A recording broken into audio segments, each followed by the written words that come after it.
Konflik Ireland Utara atau juga lebih dikenali sebagai The Troubles merupakan satu konflik 3 dekad dari tahun 1968 hingga 1998. Konflik di sini adalah konfrontasi etnopolitik yang diprovokasikan oleh perselisihan antara organisasi-organisasi Republikan Kebangsaan Tempatan yang bersayap kiri, Katolik dan pihak berkuasa British. Pasukan utama yang menentang United Kingdom adalah Tentera Republikan Ireland (IRA). Lawannya adalah Odd Protestant Orange dan organisasi sayap kanan yang bertindak di sisinya.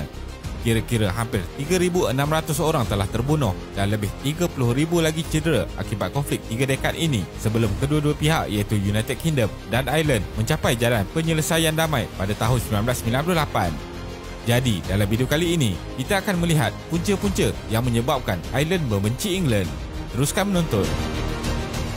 Ireland merupakan pulau kedua terbesar dalam Kepulauan British selepas England. Ireland terbahagi kepada dua bahagian iaitu Ireland Utara yang mempunyai kaitan dengan United Kingdom dan negara Ireland bebas iaitu Republic Ireland. Ireland berpecah kepada dua bahagian lebih 90 tahun lalu semasa peperangan dengan pemerintah British. Bahagian selatan kini adalah Republic Ireland dan peperangan itu telah mencetuskan pergolakan yang lama serta kekacauan di Ireland Utara yang sehingga kini masih sebahagian daripada United Kingdom. Ireland Utara, England, Wales dan Scotland adalah negara-negara yang membentuk United Kingdom secara rasmi.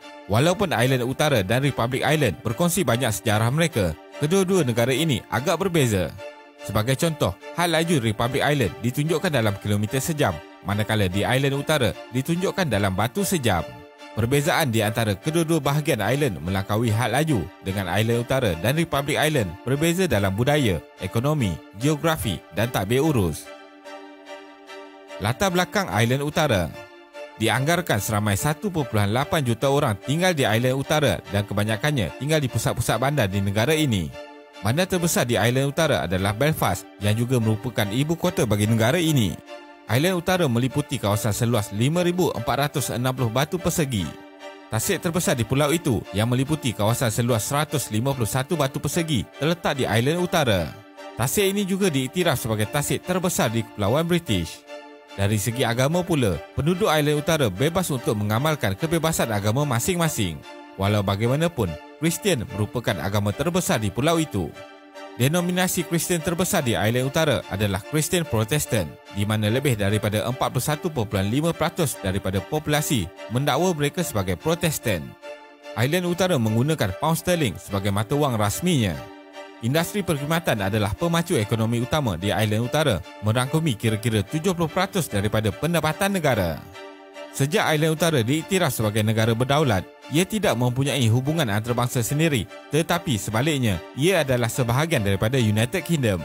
Negara ini tidak mempunyai wakil dalam organisasi global utama seperti Pertubuhan Bangsa-Bangsa Bersatu. Sejarah konflik.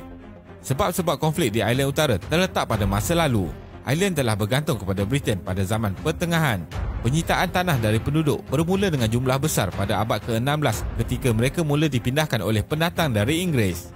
Pada tahun-tahun berikutnya, bilangan pendatang Inggeris di Ireland semakin berkembang. Dasar tanah yang diusahakan oleh British menimbulkan ketidakpuasan meluas di kalangan pemilik tanah tempatan.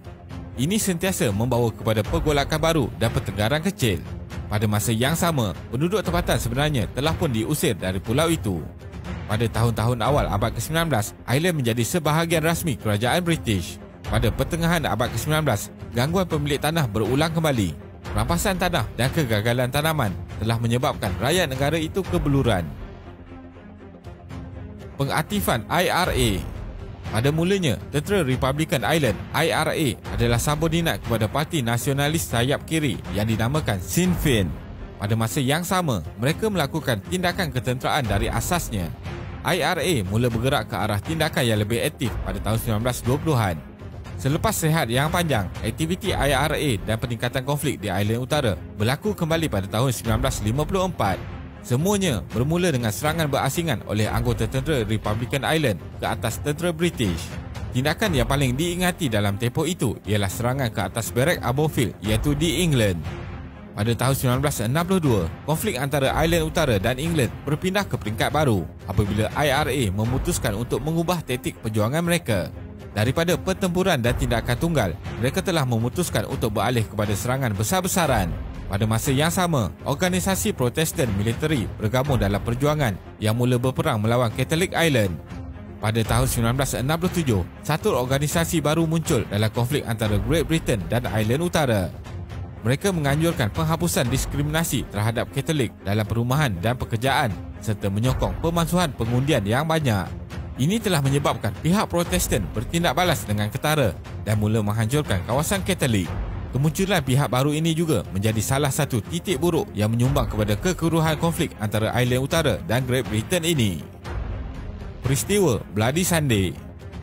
Pada 30 Januari 1972, sejumlah 13 penunjuk perasaan hak sivil yang tidak bersenjata ditembak mati oleh askar payung terjun tentera British dalam satu acara yang dikenali sebagai Bloody Sunday. Penunjuk perasaan yang terdiri daripada semua penganut Katolik Utara berarak sebagai tanda bantahan terhadap balasan British menahan orang yang disyaki nasionalis Ireland. Pihak berkuasa British telah mengarahkan perarakan diharamkan dan menghantar tentera untuk menghadapi penunjuk perasaan jika ia diteruskan. Askar-askar ini melepaskan tembakan rambang ke arah kumpulan penunjuk perasaan dan telah membunuh 13 orang serta mencederakan 17 orang. Pembunuhan ini membawa perhatian seluruh dunia kepada krisis yang berlaku di Ireland Utara dan mencetuskan protes di seluruh Ireland. Di Dublin, ibu negara Republik Ireland, warga Ireland yang marah menyalakan api di kedutaan British pada 2 Februari. Konflik di Ireland Utara semakin buruk pada tahun 1969 apabila tentera British dihantar ke milikan British untuk menyekat aktiviti nasionalis oleh tentera Republican Ireland dan untuk memadamkan keganasan agama antara Protestan dan Katolik. Pada April 1972, kerajaan British mengeluarkan laporan yang membebaskan tentera British daripada sebarang tindakan haram semasa protes Londonderry. Kemarahan Republik Ireland semakin meningkat dan Britain meningkatkan kehadiran tenteranya di Ireland Utara sambil menghapuskan sebarang sisa pemerintahan sendiri. Pada 21 Julai 1972, IRA meletupkan 20 bom serentak di Belfast, membunuh anggota tentera British dan beberapa orang awam. Britain bertindak balas dengan memulakan sistem mahkamah baru yang terdiri daripada perbicaraan tanpa juri bagi suspek keganasan dan kadar sabitan melebihi 90%. Perjanjian damai Good Friday.